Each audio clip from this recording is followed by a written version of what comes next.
Hey everybody, Ryan Medora here, and welcome back to another bass lesson.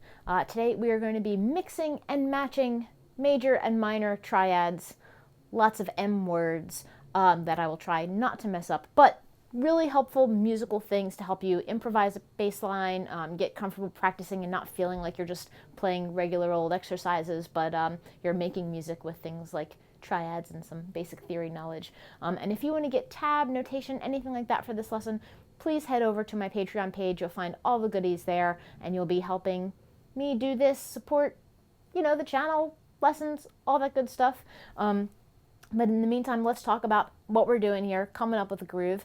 We're today using a drum track from my good friend Derek Phillips. We did the 12 Bar Blues Survival Pack together, but he's got a great pack of drum loops called Beatbox, and there's a link below for that.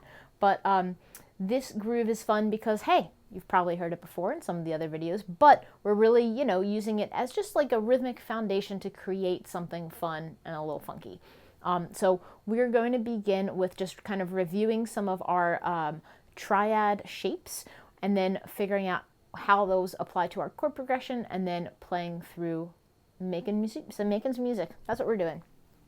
So first things first, we're going to be working in the key of A, and we're going to be in A major. So we're going to follow our diatonic rules. So some of the chords are going to be major in our key, the 1, 4, and 5. Some of the chords are going to be minor in our key, like the 6, the 2, and the 3.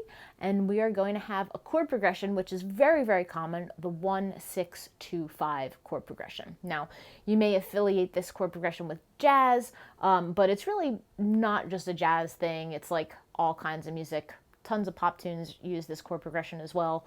And it's, something that you'll find in blues turnarounds, all different kinds of places.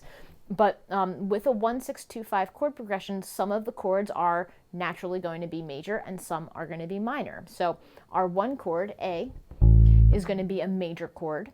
Then we're going to find scale degree 6, which is going to be F sharp. And I'm actually going to go for my lower F sharp.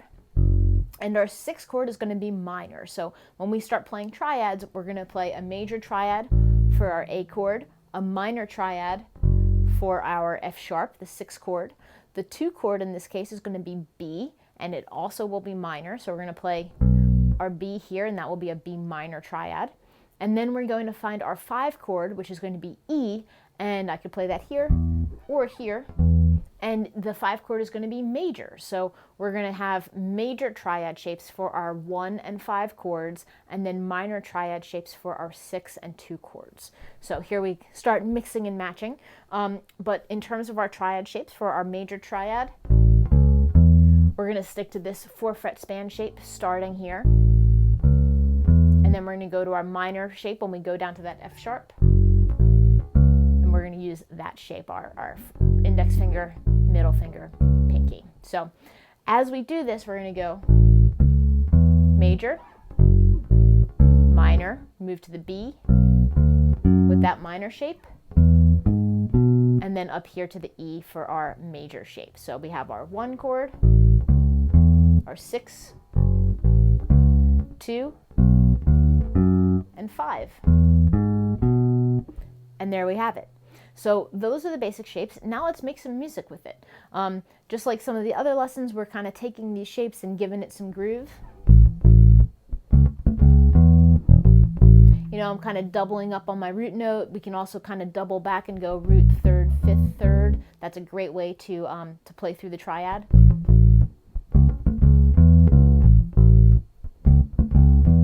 Move it down to that F sharp. Over to the B,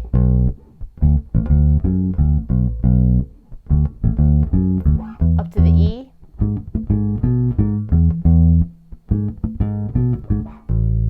and there we go.